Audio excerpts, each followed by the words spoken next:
Welcome back to my channel knowledge bank A to Z. साथियों, आज आप लोग का बहुत बहुत स्वागत है मेरे इस चैनल में। आज हम लोग देखेंगे हिंदी का सबसे महत्वपूर्ण टॉपिक संज्ञा और उसके प्रकार। तो हम लोग देखेंगे संज्ञा। देखिए परिभाषा, देखिए किसी भी व्यक्ति, वस्तु, स्थान, जाति या भाव के नाम को संज्ञा कहते हैं। ठीक है, यानी जैसे में देखिए मोहन, यानी मोहन किसी व्यक्ति का नाम है। सोहन भी हिमालय किसी पर्वत श्रेणी, गंगा नदी है पटना, सेव इत्यादि। ठीक है, अब देखिए संज्ञा के प्रकार। अब संज्ञा के प्रकार हम लोग देखेंगे। तो देखिए संज्ञा मुख्य रूप से 5 प्रकार के होते हैं। ठीक है, कितने प्रकार के होते हैं? 5 प्रकार के। अब हम लोग देखेंगे साथियों संज्ञा के प्रकार। अब संज्ञा के प्रकार में देखिए अगला पेज।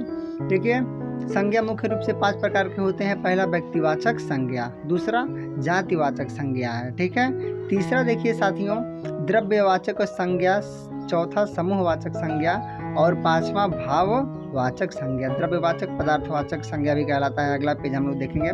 तो साथियों देखिए अब हम लोग आगे देखते हैं। देखिए पहला जो व्यक्तिवाचक संज्ञा है, तो व्यक्तिवाचक संज्ञा की परिभाषा हम लोग देखेंगे। तो इस संज्ञा में केवल एक ही व्यक्ति या वस्तु का बोध होता है। ठीक है, जैसे में देखते हैं राम, भारत, यमुना, प्रयागराज, रामायण आदि। ठीक है, आगे हम लोग देखेंगे साथियों। तो इस तरह से इसमें एक ही व्यक्ति का बोध होता है। ठीक है, जातिवाचक संज्ञा देखिए दूसरा है, इस संज्ञा में किसी भी व्यक्ति या वस्तुओं की पूरी जाति का बोध होता है। ठीक है, जैसे में देखिए लड़का, तोता, यानी तोता एक पक्षी पूरी जाति है, तोता नहीं होगा। ठीक है, इस तरह से घर, शिक्षक आदि। अब हम लोग देखेंगे साथियों अगले पेज में। अगले पेज में क्या देखेंगे? तो अगले पेज में हम लोग देखेंगे साथियों द्रव्यवाचक, यानी द्रव्यवाचक को पदार्थवाचक संज्ञा भी कहते हैं। देखिए इसका परिभाषा।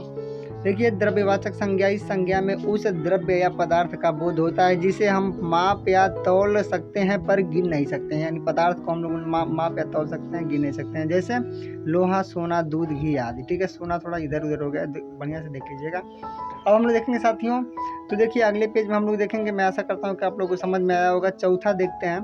तो चौथा देखिए समूहवाचक संज्ञा, यानी समूह, यानी समूह आप लोगों को शब्दों पे ही पता चल जा रहा है। इस संज्ञा में किसी भी वस्तु या प्राणियों के समूह का बोध होता है। ठीक है, जैसे में हम लोग देखेंगे। तो देखिए जैसे में सेना, झुंड, गुच्छा, श्रृंखला आदि। इस तरह से मैं आशा करता हूँ कि अभी आप लोगों को समझ में आया होगा। अब आखिरी हम लोग पांचवा जो देखते हैं। तो पांचवा देख लीजिए साथियों भाववाचक संज्ञा, जो भाव यानी हमारे अंदर से जो भाव निकलता है उसकी। देखिए वह संज्ञा, यानी यह वह संज्ञा होती है जो किसी भाव, दशा, धर्म, गुण या कार्य का बोध कराती है। भाववाचक संज्ञा की गणना नहीं हो सकती। किसी भाव, दशा यानी क्रोध या गरीबी की गणना नहीं हो सकती है, तो यह भाववाचक संज्ञा कहलाएगी। जैसे देखिए पढ़ाई, वीरता, आनंद, मोह, गर्मी इत्यादि सारा भाव है। शरीर यानी पढ़ाई लिखाई जितना भी है वो हम लोग के शरीर के अंदर का भाव है। शुरू से हम लोग देख लेते हैं साथियों। तो इस तरह से आप लोग इसको देखें पाँचों को, और इसके प्रकार 5 होते हैं। संज्ञा की परिभाषा आप लोग देखिए एक बार शुरू से आप लोग इस पेज को देख लीजिए। तो संज्ञा है यह। और हम लोग देखेंगे संज्ञा के प्रकार, और इसके बाद से सबका बारी बारी से परिभाषा देखेंगे साथियों।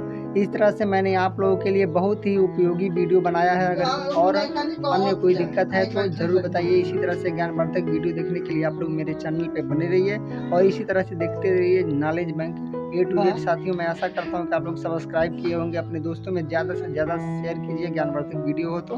तब तक के लिए साथियों बस इतना ही।